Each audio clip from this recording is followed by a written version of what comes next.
పులిపిర్లు ఎలా ఏర్పడతాయి? నివారణ ఎలా?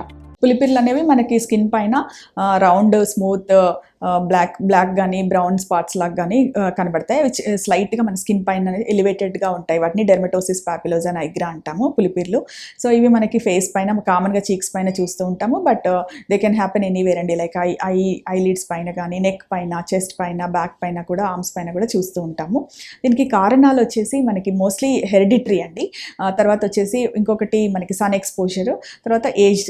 యాజ్ వి ఏజ్ ఆల్సో మనకి కొన్ని కొత్తవి మనకి డిపిఎన్స్ అనేవి వస్తూ ఉంటాయి. కొన్ని చాలా వరకు అవి స్మూత్గా లైక్ ఫ్లాట్గా ఉంటాయి అన్నమాట. అవి మనకి over a period of time size పెరుగుతూ ఉంటాయి. తర్వాత మనకి స్కిన్ పైన తేలినట్టుగా కూడా ఉంటాయి. కొన్ని డిపిఎన్స్ వచ్చేసి అవి వేలాడుతున్నట్టు, లైక్ స్కిన్ ట్యాగ్స్ లాగా వేలాడుతున్నట్టు కూడా ఉంటాయి అన్నమాట.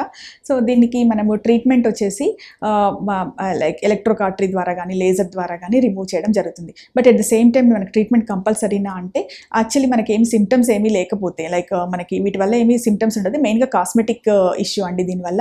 కాకపోతే కొంతమంది వచ్చేసి అవి పైకి ఎలివేటెడ్ అయినప్పుడు ఇరిటేషన్ లాగా కానీ, ఇచ్చింగ్ లాగా కానీ ఫీల్ అవుతారనమాట.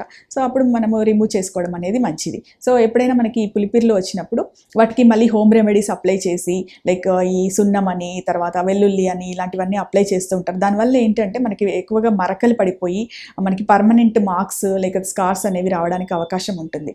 సో మీకు ఈ పులిపిర్లు తీసేయించుకోవాలి అని అంటే డాక్టర్ని సంప్రదించి ఎలక్ట్రోకాటరీ ద్వారా కానీ, లేజర్ ద్వారా కానీ రిమూవ్ చేసుకోవడం అనేది మంచిది.